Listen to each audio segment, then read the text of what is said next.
എല്ലാവർക്കും നമ്മുടെ പുതിയ ഒരു വീഡിയോയിലേക്ക് സ്വാഗതം. ഇന്ന് നമ്മൾ ഡിസ്കസ് ചെയ്യാൻ പോകുന്നത് SSLC കെമിസ്ട്രി 2020 ക്വസ്റ്റ്യൻ പേപ്പറാണ്. അതിന്റെ എല്ലാ ആൻസേഴ്സും നമ്മൾ ഇന്ന് വിശദമായി ചർച്ച ചെയ്യും.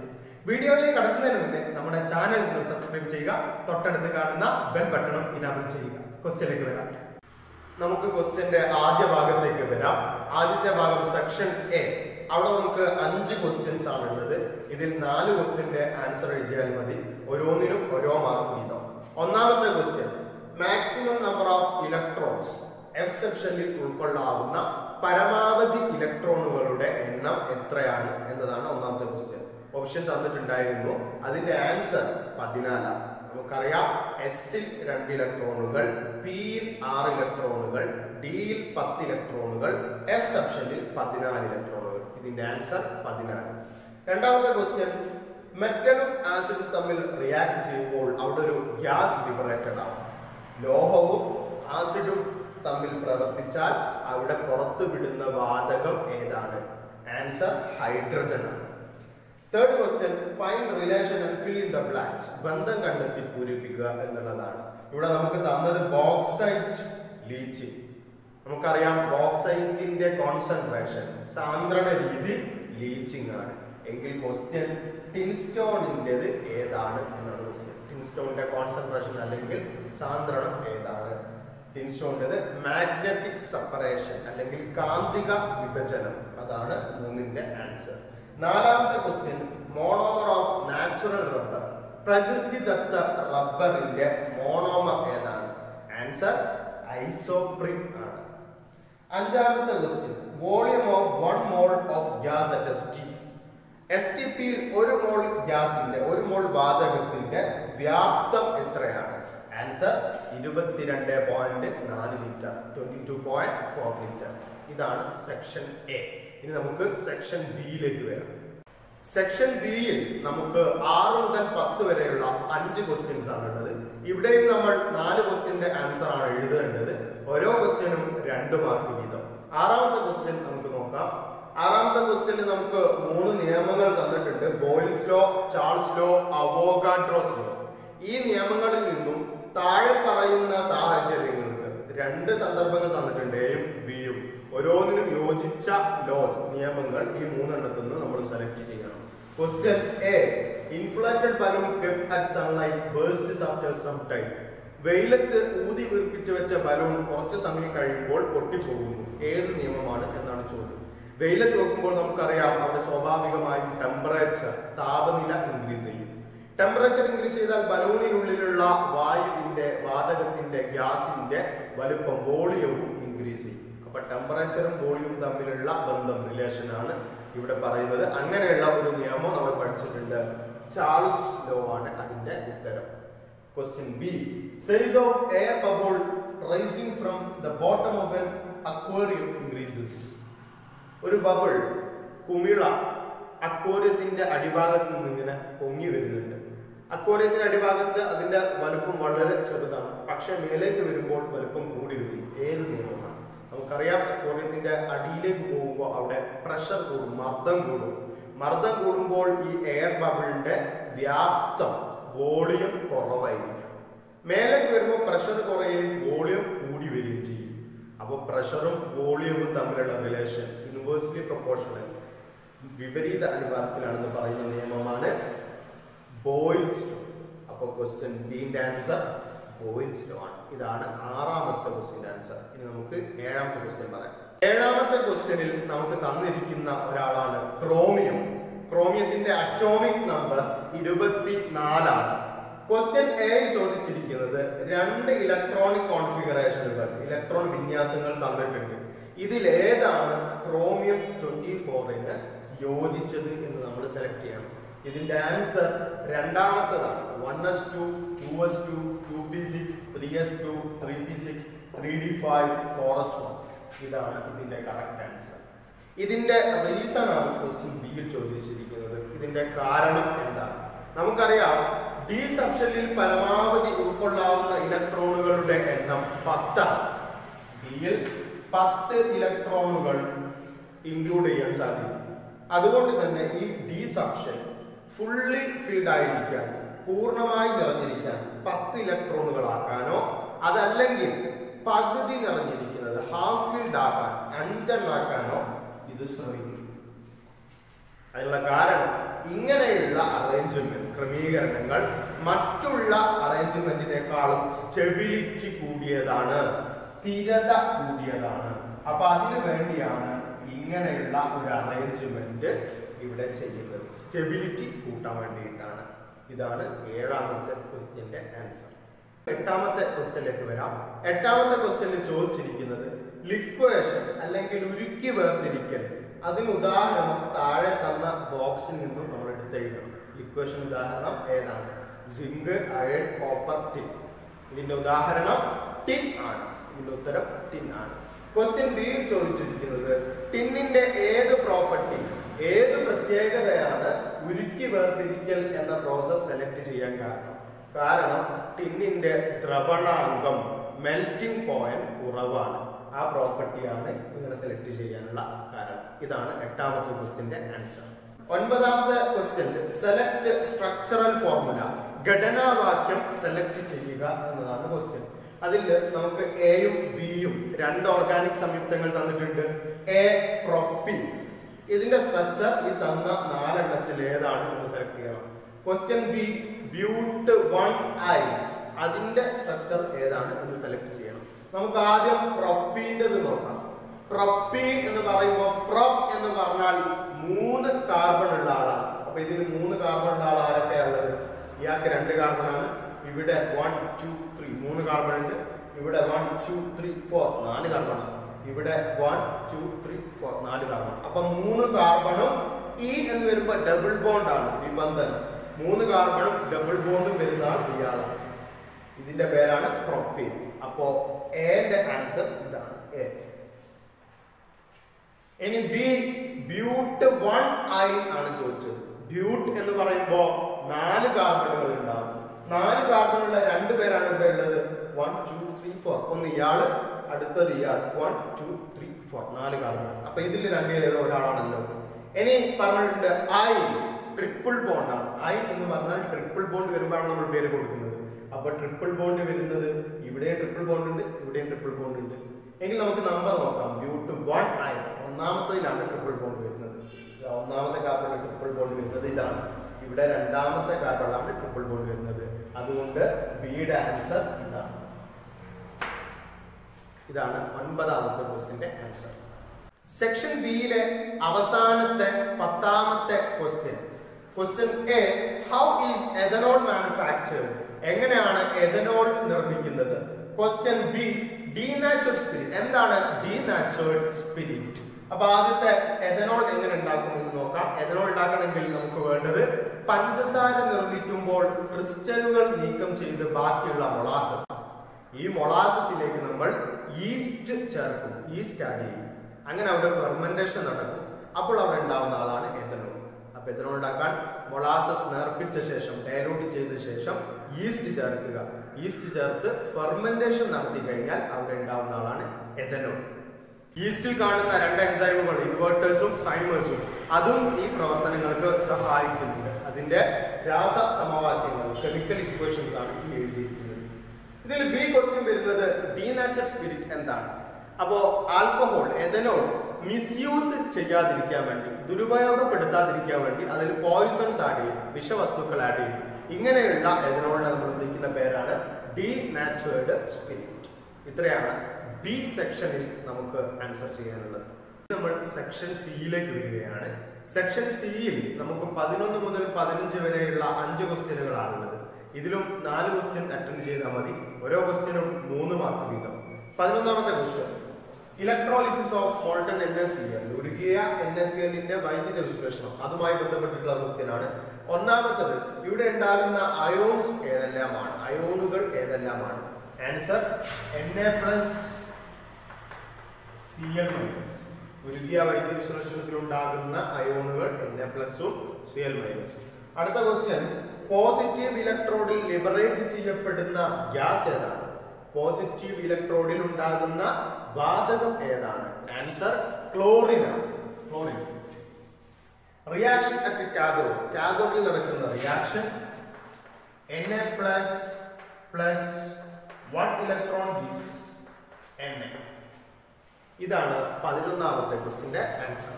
12ാമത്തെ ക്വസ്റ്റ്യനിൽ നമുക്ക് ഇരുമ്പ് നിർമ്മാണവുമായി അയൺ നിർമ്മാണവുമായി ബന്ധപ്പെട്ടിട്ടുള്ള 3 ഇക്വേഷൻ തന്നിട്ടുണ്ട്. ബ്ലാസ്റ്റ് ഫർണസിൽ നടക്കുന്ന 3 ഇക്വേഷനുകൾ. Fe2O3 plus 3CO gives 2Fe plus 3CO2. CaCO3 gives CaO plus CO2. CaO plus SiO2 gives CaSiO3. ഇങ്ങനെ 3 ഇക്വേഷനുകളാണ് തന്നിട്ടുള്ളത്. അവിടെ 3 questions. Question A, what are the substances fed into blast furnace along with the ore of iron? അയണിന്റെ കൂടെ blast ഫർണസിലേക്ക് നിക്ഷേപിക്കുന്നത് എന്തൊക്കെയാണ്? നമുക്കറിയാം അയണിന്റെ അയിര് എന്ന് പറയുന്നത് haematite ആണ്. അതിന്റെ കൂടെ നമ്മൾ ബ്ലാസ്റ്റ് ഫർണസിൽ നിക്ഷേപിക്കുന്നത് കോക്കും ലൈംസ്റ്റോൺ അല്ലെങ്കിൽ കോക്കും ചുണ്ണാമ്പ് കല്ലും. അതാണ് എയുടെ ആൻസർ. ക്വസ്റ്റ്യൻ ബി, ഇതിലുള്ള റെഡ്യൂസിംഗ് ഏജന്റ് നിരോക്സികാരി ആരാണ്? ആൻസർ കാർബൺ മോണോക്സൈഡ് CO ആണ് നിരോക്സികാരി. Question C, equation for slag formation. ഈ തന്നിരിക്കുന്നതിൽ സ്ലാഗ് രൂപീകരണത്തിന്റെ ഇക്വേഷൻ ഏതാണ്? ഇക്വേഷൻ 3 ആണ് അതിന്റെ answer. CaO plus SiO2 gives CaSiO3. ഇതാണ് 12ാമത്തെ ക്വസ്റ്റ്യന്റെ ആൻസർ. 13ാമത്തെ ക്വസ്റ്റ്യനിലേക്ക് വരാം. ഇവിടെ നമുക്ക് CH4 തന്നിട്ടുണ്ട്. അതിന്റെ മോളിക്യുലർ മാസ് തന്നു 16 ആണ്. 3 ക്വസ്റ്റ്യൻസ് ആണ് ABC. A question, mass of 1 GMM CH4. 1 GMM CH4 ന്റെ മാസ് എത്രയാണ്? മാസ് കാണാനുള്ള ഇക്വേഷൻ നമുക്കറിയാം. Number of GMM into GMM. GMMകളുടെ എണ്ണം into GMM. GMMകളുടെ എണ്ണം എത്രയാണ് ഇവിടെ? 1 into CH4 GMM എത്രയാണ്? അവിടെ തന്നിട്ടുണ്ട് 16. So answer 16. അല്ലെങ്കിൽ സിമ്പിൾ ആയി നമുക്ക് പറയാം, ഒരു GMMന്റെ മാസ് എന്ന് പറയുന്നത് അതിന്റെ മോളിക്യുലർ മാസ് തന്നെ ആയിരിക്കും. അപ്പോൾ അതിന്റെ ആൻസർ 16 ആണ്. Question B, calculate the number of mall molecules in 160 gram of CH4. 160 gram CH4 ന്റെ നമ്പർ ഓഫ് മോൾ മോളിക്യൂൾസുകളുടെ എണ്ണം കണക്കാക്കുക. നമ്പർ ഓഫ് മോൾ മോളിക്യൂൾസ് പറഞ്ഞാലും നമ്പർ ഓഫ് GMM എന്ന് പറഞ്ഞാലും സെയിം ആണ്. GMMകളുടെ എണ്ണം എന്ന് പറഞ്ഞാലും തുല്യമാണ്. അപ്പോൾ ഇവിടെ നമ്മൾ GMMകളുടെ എണ്ണം തന്നെ കണ്ടുപിടിച്ചാൽ മതി. GMMകളുടെ എണ്ണം, number of GMM equal to given mass or തന്നിരിക്കുന്ന മാസ് ബൈ GMM. ഇവിടെ തന്നിരിക്കുന്ന ക്വസ്റ്റ്യനിൽ തന്നിരിക്കുന്ന മാസ് എത്രയാ? 160 ബൈ അതിന്റെ GMM എത്ര കിട്ടും? ഇത് അവിടെ തന്നിട്ടുണ്ട്. CH4 GMM 16 ആണ്. നമ്മൾ പ്രത്യേകം കണ്ടുപിടിക്കേണ്ട ആവശ്യമില്ല. അപ്പൊ 160 ബൈ 16 ആൻസർ 10 ആണ് കിട്ടുന്നത്. ബിയുടെ ആൻസർ 10. നമുക്ക് സി ക്വസ്റ്റ്യനിലേക്ക് വരാം. Mass of 5 into 6.022 into 10⁻23 CH4 molecules. 5 into 6.022 into 10⁻23 CH4 തന്മാത്രകളുടെ മാസ് കണ്ടുപിടിക്കുക. അപ്പൊ ആദ്യം നമുക്ക് മാസ് കാണാനുള്ള ഇക്വേഷൻ എഴുതി നോക്കാം. Mass equal to number of GMMകളുടെ എണ്ണം ഇൻടു GMMകളുടെ എണ്ണം ഇൻടു GMM ആണ് കാണുന്ന ഇക്വേഷൻ. അപ്പൊ ആദ്യം നമ്മൾ നമ്പർ ഓഫ് GMM കാണും. ഇതവിടെ തന്നിട്ടുണ്ട് തന്മാത്രകളുടെ എണ്ണം 5 into 6.022 into 10⁻23. അതിലുള്ള ഈ 5 ആണ് ഇവിടെ നമ്പർ ഓഫ് GMM ആയി വരുന്നത്, GMMകളുടെ എണ്ണമായിട്ട് വരുന്നത്. അതുകൊണ്ട് 5 into നമ്പർ ഓഫ് GMMകളുടെ എണ്ണം 5 കിട്ടി ഇവിടുന്ന്. ഇൻടു GMM നമുക്ക് ക്വസ്റ്റ്യൻ തന്നിട്ടുണ്ട് CH4 16 ആണ്. ഇൻടു 16 ചെയ്ത് കഴിഞ്ഞാൽ നമുക്ക് ഇവിടെ കിട്ടുന്നത് 5 into 6 30. നമ്മൾ 0 ബാക്കി 3. 5 into 1 5, 5 3 8. 80 ആണ് ക്വസ്റ്റ്യൻ സിയുടെ ആൻസർ വരുന്നത്. 14ാമത്തെ ക്വസ്റ്റ്യൻ, ഇവിടെ അമോണിയയുടെ നിർമ്മാണവുമായി ബന്ധപ്പെട്ടിട്ടുള്ള 3 ക്വസ്റ്റ്യൻസ് ആണ് വന്നത്. Question A, chemicals used to prepare NH3. Ammonia നിർമ്മിക്കാൻ ആവശ്യമായ കെമിക്കൽസ് ഏതെല്ലാമാണ്? ആൻസർ NH4Cl ഉം CaOH2 ഉം. NH4Cl എന്ന് പറഞ്ഞാൽ ammonium chloride, CaOH2 calcium hydroxide. ഇവർ രണ്ടുപേരുമാണ് അമോണിയ നിർമ്മിക്കാൻ ആവശ്യമായ വസ്തുക്കൾ. ബി, റെഡ് ലിറ്റ്മസ് പേപ്പർ അമോണിയയിലേക്ക് കാണിച്ചാൽ അവിടെ എന്ത് മാറ്റം സംഭവിക്കും? ആൻസർ, ഈ റെഡ് ലിറ്റ്മസ് പേപ്പർ ബ്ലൂ ആയി മാറും, നീല നിറമായിട്ട് മാറും. Question C, which property of ammonia is shown here? അമോണിയയുടെ ഏത് പ്രത്യേകതയാണ് നമുക്ക് നീല ലിറ്റ്മസിനെ ചുവപ്പാകുന്നതിലൂടെ മനസ്സിലാകുന്നത്? ഇവിടെയുള്ള പ്രത്യേകത ബേസിക് സ്വഭാവമാണ്. അമോണിയക്ക് ബേസിക് സ്വഭാവമാണ് എന്ന പ്രത്യേകതയാണ് ഇവിടെ നമുക്ക് മനസ്സിലാവുന്നത്. സെക്ഷൻ സിയിലെ അവസാനത്തെ ക്വസ്റ്റ്യൻ ആണ്, 15ാമത്തെ ക്വസ്റ്റ്യൻ ആണ് ഇവിടെ തന്നിട്ടുള്ളത്. ഒരു ഓർഗാനിക് സംയുക്തം, ഒരു ഓർഗാനിക് കോമ്പൗണ്ട് നമുക്ക് തന്നിട്ടുണ്ട്. അതിനെ ബേസ് ചെയ്തിട്ടുള്ള 3 ക്വസ്റ്റ്യൻസ് ആണ് ഇവിടെ വരുന്നത്. A question, how many carbon atoms in main chain? ഇതിലെ മെയിൻ ചെയിനിലെ കാർബൺ ആറ്റങ്ങളുടെ എണ്ണം എത്രയാണ്? ഏറ്റവും കൂടുതൽ കാർബൺ ആറ്റം വരുന്ന ആളാണ് മെയിൻ ചെയിൻ. നോക്കിക്കോളൂ, 1 2 3 4 5 6. നേരെ എണ്ണുമ്പോൾ 6 കാർബണുകളുണ്ട്.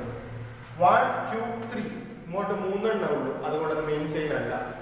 1 2 3 4 5, ഇങ്ങനെ എണ്ണുമ്പോൾ 5 കാർബൺ ഉണ്ട്, അതും മെയിൻ ചെയിൻ അല്ല.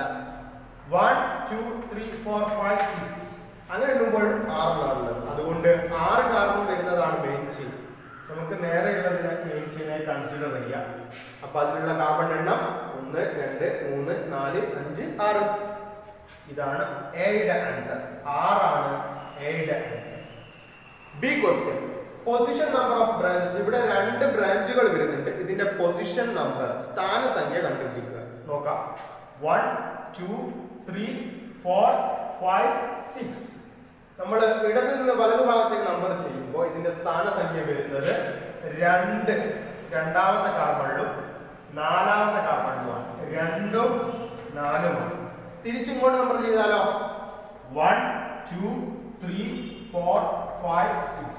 ഇങ്ങോട്ട് നമ്പർ ചെയ്യുമ്പോൾ ആദ്യത്തെ ശാഖയ്ക്ക് ഫസ്റ്റ് ബ്രാഞ്ചിന് വരുന്ന നമ്പർ 3 ആണ്. ഇവിടുന്ന് അങ്ങോട്ട് നമ്പർ ചെയ്യുമ്പോൾ ഫസ്റ്റ് ബ്രാഞ്ചിന് വരുന്ന നമ്പർ 2 ആണ്. ചെറിയ നമ്പറാണ് നമ്മൾ എടുക്കേണ്ടത്, അതുകൊണ്ട് ശാഖകളുടെ നമ്പർ എന്ന് പറയുന്നത് 2 ഉം 4 ഉമാണ്. ബിയുടെ ആൻസർ 2 4. സിയുടെ ആൻസർ IUPAC. ഇതിന്റെ IUPAC നാമകരണം ചെയ്യണം. അപ്പൊ നമ്മൾ ആദ്യം ഇതിന്റെ മെയിൻ ചെയിന്റെ പേര് കൊടുക്കാം. 1 2 3 4 5 6. 6 കാർബൺ. 6 കാർബൺ ആണെങ്കിൽ പേര് എന്ത് വരും? ഹെക്സൈൻ. 2 ശാഖകളുണ്ട്. 2 ശാഖകളും മീഥൈലാണ്. ഇതും മീഥൈലാണ്, ഇതും മീഥൈലാണ്. 2 ശാഖകൾ വന്നതുകൊണ്ട് തന്നെ പേരിൽ എന്ത് ചേർക്കണം? ഡൈ ചേർക്കണം. So dimethyl. ഡൈമീഥൈൽ. ഇനി ഇതിന്റെ നമ്പർ കൊടുക്കാം. രണ്ടാമത്തതിലും 4ാമത്തതിലും 2 4 ഡൈമീഥൈൽ ഹെക്സൈൻ എന്നാണ് ഇതിന്റെ പേര് വരിക. 2 4 ഡൈമീഥൈൽ ഹെക്സൈൻ.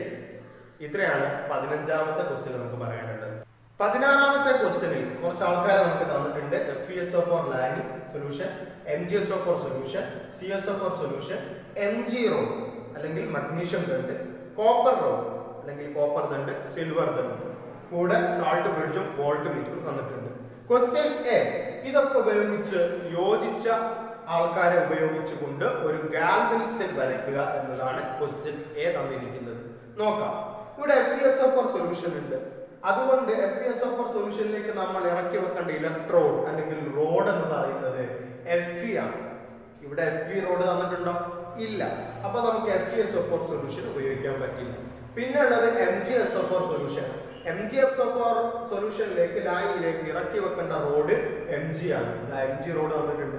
അപ്പൊ ഒന്ന് നമുക്ക് ഇത് ഉപയോഗിക്കാം. MgSO4 സൊല്യൂഷനും Mg റോഡും ഉപയോഗിക്കാം. അടുത്തത് CuSO4 സൊല്യൂഷൻ. അതിലേക്ക് ഇറക്കി വെക്കേണ്ടത് Cu ആണ്. Cu റോഡ് തന്നിട്ടുണ്ടോ? ഇത് തന്നിട്ടുണ്ട്. Cu റോഡ് തന്നിട്ടുണ്ട്. അതുകൊണ്ട് CuSO4 സൊല്യൂഷൻ, CuSO4 ലാനിയും Cu റോഡും കോപ്പർ ദണ്ടും നമുക്ക് ഉപയോഗിക്കാം. പിന്നെ നമുക്ക് വേണ്ടത് സാൾട്ട് ബ്രിഡ്ജും വോൾട്ട് മീറ്റർ ഉപയോഗിച്ച് കണക്ട് ചെയ്യാനുള്ള ആളെയാണ് നമുക്ക് വേണ്ടത്. ഒന്ന് വരച്ചു നോക്കാം. ഈ തന്നിരിക്കുന്ന ആൾക്കാരെ ഉപയോഗിച്ച് നമുക്ക് നിർമ്മിക്കാവുന്ന ഗാൽവനിക് സെൽ ഇതാണ്. MgSO4 സൊല്യൂഷൻ, അതിൽ Mg road, Mg ദണ്ട്. CuSO4 solution, അതിൽ Cu റോഡ് അല്ലെങ്കിൽ Cu ദണ്ട്. 2 ആൾക്കാരെയും 2 ദണ്ടുകളെയും 2 റോഡിനെയും വോൾട്ട് മീറ്റർ വഴി ഘടിപ്പിച്ചു. 2 സൊല്യൂഷനുകൾ തമ്മിൽ ബന്ധിപ്പിച്ചുകൊണ്ട് സാൾട്ട് ബ്രിഡ്ജ് നിക്ഷേപിച്ചു. ഇതാണ് ഈ തന്നിരിക്കുന്നവയെ ഉപയോഗിച്ച് നമുക്ക് വരയ്ക്കാൻ പറ്റുന്ന ഗാൽവനിക് സെൽ. ഇനി നമുക്ക് ഇതിന്റെ ബി ക്വസ്റ്റ്യനിലേക്ക് വരാം. ഇതിൽ ഏതാണ് ആനോഡ് എന്നാണ് ചോദിച്ചിരിക്കുന്നത്. അപ്പൊ 2 ആൾക്കാരാണ് നമ്മുടെ കയ്യിലുള്ളത്, Mgയും Cuയും. ഇതിൽ ആനോഡായി വർക്ക് ചെയ്യുന്നത് ആരാണ്? റിയാക്ടിവിറ്റി കൂടിയ ആൾ, ക്രിയാശീലം കൂടിയ ആളായിരിക്കും ആനോഡ്. ഇവിടെ ക്രിയാശീലം കൂടി വരുന്നത് കോപ്പറിനേക്കാളും Mg ആണ്. അതുകൊണ്ട് ബി ക്വസ്റ്റ്യന്റെ ആൻസർ Mg. ആനോഡായി വർക്ക് ചെയ്യുന്നത് Mg മഗ്നീഷ്യമാണ്. സി ക്വസ്റ്റ്യൻ വരുന്നത് കാഥോഡിൽ നടക്കുന്ന റിയാക്ഷന്റെ ഇക്വേഷൻ, കെമിക്കൽ ഇക്വേഷൻ, രാസപ്രവർത്തനം എഴുതുക എന്നുള്ളതാണ്. നമുക്കറിയാം ഇവിടെ റിഡക്ഷൻ ആണ് നടക്കുന്നത്, നിരോക്സീകരണമാണ് ഇവിടെ നടക്കുക, കാഥോഡിൽ നടക്കുക. അപ്പൊ നിരോക്സീകരണത്തിന്റെ ഇക്വേഷൻ ആണ് നമ്മൾ എഴുതേണ്ടത്. നോക്കിക്കോളൂ, Cu2 plus 2 electron gives Cu. ഇതാണ് കാഥോഡിൽ നടക്കുന്ന റിഡക്ഷൻ. കാഥോഡിലുള്ള ആൾ Cu ആണ്. അയാൾ ഇലക്ട്രോണിനെ സ്വീകരിക്കുന്നു, അല്ലെങ്കിൽ നിരോക്സീകരണം നടക്കുന്നു, റിഡക്ഷൻ നടക്കുന്നു. അതിന്റെ ഇക്വേഷൻ ഇതാണ്. സിയുടെ ആൻസർ ഇതാണ്. 17ാമത്തെ ക്വസ്റ്റ്യൻ. ഇവിടെ ഒരു റിവേഴ്സിബിൾ റിയാക്ഷൻ നമുക്ക് തന്നിട്ടുണ്ട്. N2 + 3H2 gives 2NH3 plus താപം അല്ലെങ്കിൽ ഹീറ്റ്. ഇതുമായി ബന്ധപ്പെട്ട ഒരു ഗ്രാഫ് വരച്ചു. നമ്മൾ ഒരുപാട് തവണ ടെക്സ്റ്റ് ബുക്കിൽ പഠിച്ച ഒരു ഗ്രാഫാണ്. ടൈം റേറ്റ് ഒക്കെ തന്ന ഒരു ഗ്രാഫ്. ഇത് ബന്ധപ്പെടുത്തിയാണ് ഇവിടെയുള്ള 3 ക്വസ്റ്റ്യൻസ് വരുന്നത്. ക്വസ്റ്റ്യൻ എ, ഈ ഗ്രാഫിൽ ഫോർവേഡ് റിയാക്ഷനുമായി ബന്ധപ്പെട്ടത് ഏതാണ്? പുരോപ്രവർത്തനത്തെ സൂചിപ്പിക്കുന്നത് ഏതാണ്? ഏത് ഭാഗമാണ്? ഓപ്ഷൻ തന്നിട്ടുണ്ടായിരുന്നു OA, BA, AC. ഇവിടെ ഫോർവേഡ് റിയാക്ഷനെ സൂചിപ്പിക്കുന്നത്, അല്ലെ പുരോപ്രവർത്തനത്തെ സൂചിപ്പിക്കുന്നത് BA ആണ്. BA. ക്വസ്റ്റ്യൻ ബി ചോദിച്ചത് ഇക്വിലിബ്രിയം സ്റ്റേറ്റ്, സന്തുലനാവസ്ഥ, രാസസന്തുലനാവസ്ഥയെ സൂചിപ്പിക്കുന്നത് ഏത് ഭാഗമാണ്? AC. ഈ ഭാഗമാണ് രാസസന്തുലനാവസ്ഥയെ സൂചിപ്പിക്കുന്നത്. AC ആണ് ഇക്വിലിബ്രിയത്തെ സൂചിപ്പിക്കുന്നത്. AC.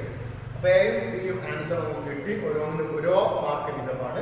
സി ക്വസ്റ്റ്യന് 2 മാർക്ക് ഉണ്ട്. ഇവിടെ സി ക്വസ്റ്റ്യനിൽ നമുക്ക് 4 പോയിന്റുകൾ തന്നിട്ടുണ്ട്. ഇതിൽ നിന്നും ഇക്വിലിബ്രിയത്തിന്, രാസസന്തുലനാവസ്ഥക്ക് യോജിച്ച പോയിന്റ് നമ്മൾ തിരഞ്ഞെടുത്ത് എഴുതണം. ഒന്നാമത്തെ point, chemical equilibrium is static at molecular level. രാസസന്തുലനാവസ്ഥ തന്മാത്രാ തലത്തിൽ നിശ്ചലമാണ് എന്നാണ് തന്നിട്ടുള്ളത്. ഇത് തെറ്റായ പ്രസ്താവനയാണ്. നിശ്ചലമാണ് എന്നല്ല വേണ്ടത്, ഡൈനാമിക് ആണ് അല്ലെങ്കിൽ ഗതികമാണ് എന്നാണ് ശരിയായ പ്രസ്താവന. രണ്ടാമത്തെ പോയിന്റ് നോക്കൂ, റിയാക്ടൻസ് ആൻഡ് പ്രൊഡക്റ്റ് കോഎക്സിസ്റ്റ്. ഇക്വിലിബ്രിയത്തിൽ അല്ലെങ്കിൽ രാസസന്തുലനാവസ്ഥയിൽ അഭികാരങ്ങളും ഉൽപ്പന്നങ്ങളും സഹവർത്തിക്കുന്നു. ശരിയാണ്. രണ്ടാമത്തെ പോയിന്റ് ഇക്വിലിബ്രിയത്തിന് യോജിച്ചതാണ്. മൂന്നാമത്തെ point, rate of forward reaction and backward reaction are equal.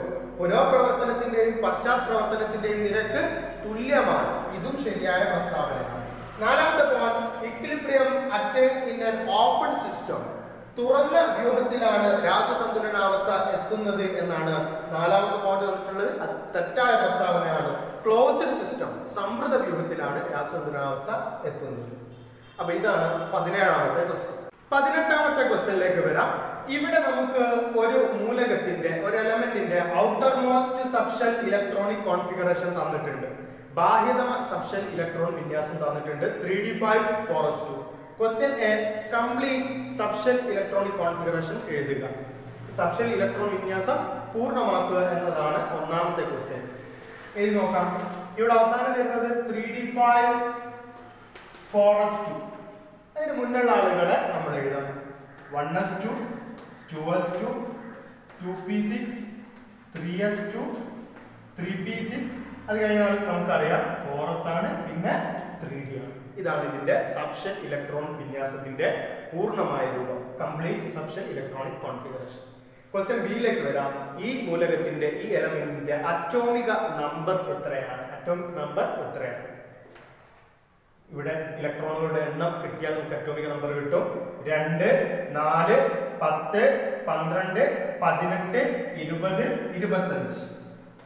25 ആണ് ഇതിന്റെ അറ്റോമിക number. Question C, identify block and period. നമുക്കറിയാം ബ്ലോക്ക് എന്ന് പറയുന്നത് അവസാനത്തെ ഇലക്ട്രോൺ ഏത് സബ്ഷെല്ലിലാണോ വരുന്നത് അതായിരിക്കും ആ മൂലകത്തിന്റെ ബ്ലോക്ക്. ഇവിടെ നമുക്കറിയാം അവസാനത്തെ ഇലക്ട്രോൺ വരുന്നത് ഊർജം കൂടി വരുന്ന ഗണത്തിൽ നോക്കിയാൽ മതി. 1s, 2s, 2p, 3s, 3p, 4s, 3dയിലാണ് അവസാന ഇലക്ട്രോൺ വരുന്നത്. അതുകൊണ്ട് ഇത് ഡി ബ്ലോക്കിൽ പെട്ടാണ്. ബ്ലോക്ക് ഡി ആണ്. ഇനി ഇതിന്റെ പീരീഡ് കണ്ടുപിടിക്കണം. ഇവിടെ നമ്മൾ എഴുതിയതിൽ വലിയ ഷെൽ നമ്പർ ഏതാണോ വലിയ ഷെൽ നമ്പർ ആയിരിക്കും അതിന്റെ പീരീഡ് നമ്പർ. ഇവിടെ 4 ആണ് വലിയ നമ്പർ വരുന്നത്, അതുകൊണ്ട് അതിന്റെ പീരീഡ് 4 ആണ്. D question. It will show variable oxidation state. Why? എന്തുകൊണ്ടാണ് ഇത് വ്യത്യസ്ത ഓക്സീകരണാവസ്ഥ കാണിക്കുന്നത് എന്നൊരു ക്വസ്റ്റ്യൻ വന്നിട്ടുണ്ട്. നമ്മുടെ ടെക്സ്റ്റ് ബുക്കിൽ വളരെ കൃത്യമായി പറഞ്ഞിട്ടുണ്ട്. അവസാനം വരുന്ന ഡി സബ്ഷനിന്റെയും എസ് സബ്ഷനിന്റെയും ഊർജം എനർജി ഏകദേശം ഒരുപോലെയാണ്. അതുകൊണ്ട് രാസപ്രവർത്തനത്തിൽ പങ്കെടുക്കുമ്പോൾ ഡി സബ്ഷനിലെ ഇലക്ട്രോണുകളും എസ് സബ്ഷനിലെ ഇലക്ട്രോണുകളും രാസപ്രവർത്തനത്തിൽ കെമിക്കൽ റിയാക്ഷനിൽ പങ്കെടുക്കും. അതുകൊണ്ടാണ് ഇത് വേരിയബിൾ ഓക്സിഡേഷൻ സ്റ്റേറ്റ് അല്ലെങ്കിൽ വ്യത്യസ്ത ഓക്സീകരണാവസ്ഥ കാണിക്കുന്നത്. ഇതാണ് 18ാമത്തെ ക്വസ്റ്റ്യന്റെ ആൻസർ. നമ്മുടെ 19ാമത്തെ ക്വസ്റ്റ്യൻ ഇതാണ്. ഇവിടെ ഒരു ഓർഗാനിക് കോമ്പൗണ്ടിനെ, ഓർഗാനിക് സംയുക്തത്തെ കുറിച്ചുള്ള 2 പ്രത്യേകതകൾ തന്നിട്ടുണ്ട്. ഒന്നാമത്തെ പ്രത്യേകത, it has 3 carbon atoms in main chain. പ്രധാന ചെയിനിൽ 3 കാർബൺ ആറ്റങ്ങൾ ഉണ്ട്. രണ്ടാമത്തെ പ്രത്യേകത, it has hydroxyl group OH attached to second atoms. രണ്ടാമത്തെ ആറ്റത്തിനോട്, രണ്ടാമത്തെ കാർബണോട് അവിടെ ഹൈഡ്രോക്സിൽ ഗ്രൂപ്പ് അറ്റാച്ച് ചെയ്തിട്ടുണ്ട് എങ്കിൽ ക്വസ്റ്റ്യൻ എ, ഇതിന്റെ സ്ട്രക്ചറൽ ഫോർമുല എന്താണ്, ഘടനാവാക്യം എന്താണ്? എഴുതി നോക്കാം. നമുക്കറിയാം 3 കാർബൺ ആറ്റം, 1 2 3. അതിൽ രണ്ടാമത്തെ സെക്കൻഡ് കാർബൺ ആറ്റത്തോട് OH അറ്റാച്ച് ചെയ്തിട്ടുണ്ട്, OH. ഇനി നമുക്ക് ബാക്കി ഹൈഡ്രജൻ കൊടുക്കാം. CH3 CH CH3. ഇതാണ് ഇതിന്റെ സ്ട്രക്ചറൽ ഫോർമുല അല്ലെങ്കിൽ ഘടനാവാക്യം. ഇനി ബി ക്വസ്റ്റ്യൻ, മോളിക്കുലാർ ഫോർമുല. ഇതിന്റെ മോളിക്കുലാർ ഫോർമുല തന്മാത്രാവാക്യം എഴുതുക. കാർബൺ എണ്ണം എത്ര ഉണ്ട് നോക്കുക. 1 2 3. ഹൈഡ്രജൻ 3 4 7 8. ഒരു ഓക്സിജൻ. ഇതാണ് ഇതിന്റെ മോളിക്കുലാർ ഫോർമുല അല്ലെങ്കിൽ തന്മാത്രാവാക്യം. C, structural formula of functional isomer and its IUPAC. ഇതിന്റെ ഒരു ഫങ്ഷണൽ ഐസോമറിന്റെ ഘടന വരച്ച് അതിന്റെ IUPAC നെയിം എഴുതുക എന്നതാണ് സി ക്വസ്റ്റ്യൻ. നോക്കാം. അപ്പോൾ ഇതിന്റെ ഫങ്ഷണൽ ഐസോമർ എന്ന് പറയുമ്പോൾ ഈ ഫങ്ഷണൽ ഗ്രൂപ്പിലാണ് വ്യത്യാസം വരേണ്ടത്. ഇവിടെ വരുന്ന ഫങ്ഷണൽ ഗ്രൂപ്പ് OH ഹൈഡ്രോക്സിൽ ഗ്രൂപ്പാണ്. നമ്മൾ എഴുതുന്നു CH3 O CH2 CH. ഇവിടെ വരുന്ന ഫങ്ഷണൽ ഗ്രൂപ്പ് ആൽക്കോക്സി ഗ്രൂപ്പാണ്. ഇവിടെ ഇതിന്റെ മോളിക്കുലാർ ഫോർമുല തന്മാത്രാവാക്യം എഴുതി നോക്കിയാലും 1 2 3. 3 കാർബൺ, 3 5 8. 8 ഹൈഡ്രജൻ തന്നെ, ഒരു ഓക്സിജൻ. അപ്പൊ തന്മാത്രാവാക്യം മേലുള്ളതിന് സെയിം ആണ്. ഇതിന്റെ ഫങ്ഷണൽ ഗ്രൂപ്പിലാണ് വ്യത്യാസം വന്നത്. അതുകൊണ്ട് ഇതിന്റെ ഒരു ഫങ്ഷണൽ ഗ്രൂപ്പാണ് ഈ കാണുന്ന CH3 O CH2 CH3. ഇതിന്റെ പേര്, ഇവിടെ ഒരു കാർബൺ ഉള്ളൂ ഓക്സിജൻ അടുത്ത ഭാഗത്ത്, അതുകൊണ്ട് പേര് മീത്. ഓക്സിജൻ വന്നുകൊണ്ട് ഓക്സി ചേർക്കണം, മീതോക്സി ഈഥൈൻ. പേര് വരിക മീതോക്സി ഈഥൈൻ. ഇതാണ് 19ാമത്തെ ക്വസ്റ്റ്യന്റെ ആൻസർ. 20ാമത്തെ ക്വസ്റ്റ്യനിലേക്ക് വരാം. ഇവിടെ 3 ബോക്സുകൾ തന്നിട്ടുണ്ട്, A B C. എയിൽ റിയാക്ടൻസ് അഭികാരങ്ങൾ, ബിയിൽ പ്രൊഡക്ട്സ് ഉൽപ്പന്നങ്ങൾ, സിയിൽ നെയിം ഓഫ് റിയാക്ഷൻ രാസപ്രവർത്തനത്തിന്റെ പേര്. ഓർഗാനിക് കോമ്പൗണ്ട്സിന്റെ, ഓർഗാനിക് സംയുക്തങ്ങളുടെ രാസപ്രവർത്തനം കെമിക്കൽ റിയാക്ഷൻ ആണ് തന്നിരിക്കുന്നത്. ഇവ തമ്മിൽ യോജിപ്പിക്കണം നമ്മൾ. ഒന്നാമത് നോക്കാം, CH4 Cl2. ഇവിടെ ഏകബന്ധനുള്ള ആളാണ്, സിംഗിൾ ബോണ്ട് ഉള്ള ഒരാളോട് Cl2 ചേർക്കുന്നുണ്ട്. അപ്പൊ ഈ Cl2 വന്ന് ഇവിടെയുള്ള ഒരു ഹൈഡ്രജനെ റീപ്ലേസ് ചെയ്തിട്ട് മാറ്റിയിട്ട് അവിടെ Cl വരും. ഇതേത് രാസപ്രവർത്തനമാണ്? ആദേശ രാസപ്രവർത്തനം അല്ലെങ്കിൽ സബ്സ്റ്റിറ്റ്യൂഷൻ റിയാക്ഷൻ ആണ്. അതിന്റെ ആൻസർ വരെ ഇവിടുന്ന് ഒരു ഹൈഡ്രജൻ ഒഴിവാക്കിയാൽ CH3, ഒരു Cl അങ്ങോട്ട് ആഡ് ചെയ്യുമ്പോൾ CH3Cl + HCl. ഒന്നാമത്തെ answer CH4Cl. CH4 + Cl gives CH3Cl + HCl.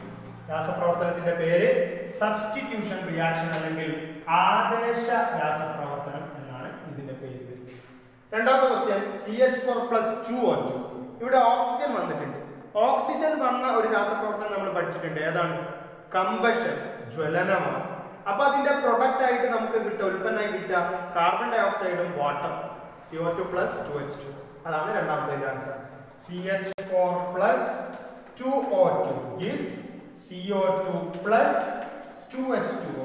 രാസപ്രവർത്തനത്തിന്റെ പേര് കമ്പഷൻ അല്ലെങ്കിൽ ജ്വലനം. ഇനി നമുക്ക് മൂന്നാമത്തേലേക്ക് വരാം. CH3 CH2 CH3. വേറെ ഒന്നുമില്ല, ഇയാൾ സ്വന്തം ഉള്ളൂ. അപ്പൊ ഇങ്ങനെ ഒരാൾ സ്വന്തം ഏകബന്ധമുള്ള ഒരാൾ വന്നിട്ടുണ്ട്, ആരെയും നമ്മൾ ആഡ് ചെയ്തിട്ടില്ല. അങ്ങനെ സ്വന്തം പേരാണെങ്കിൽ നമുക്കറിയാം അത് തെർമൽ ക്രാക്കിംഗ്, താപീയ വിഘടനാണ്. രണ്ട് ഭാഗമായിട്ട് മുറിഞ്ഞിട്ടുണ്ടാവും. ആ മുറിഞ്ഞ രണ്ട് ഭാഗത്തും ഒരാൾക്ക് ദ്വിബന്ധനം, ഡബിൾ ബോണ്ട് ഉണ്ടാവുകയും ചെയ്യും. അങ്ങനെ വരുന്ന ഒരാൾ ഇയാളാണ് വരുന്നത്, രണ്ട് ഭാഗമായി മുറിഞ്ഞത്. 1 2 3 കാർബൺ, ഇവിടെ 1 2 3 കാർബൺ. അപ്പൊ അതിന്റെ answer CH2 double bond CH2 plus CH4.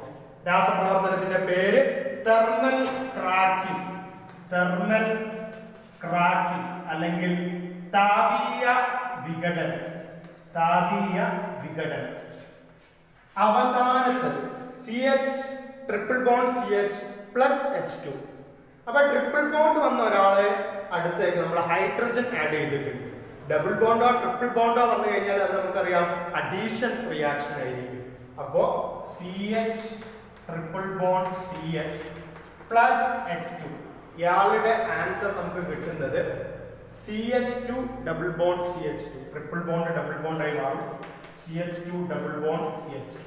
രാസപ്രവർത്തനത്തിന്റെ പേര് അഡീഷൻ റിയാക്ഷൻ, അഡീഷൻ രാസപ്രവർത്തനം. ഇത്രയുമാണ് നമുക്ക് ഈ ഒരു ക്വസ്റ്റ്യൻ പേപ്പറിൽ ആൻസർ ആയി കിട്ടിയിരിക്കുന്നത്. ഇന്നത്തെ വീഡിയോ നിങ്ങൾക്ക് എല്ലാവർക്കും മനസ്സിലായി എന്ന് കരുതുന്നു.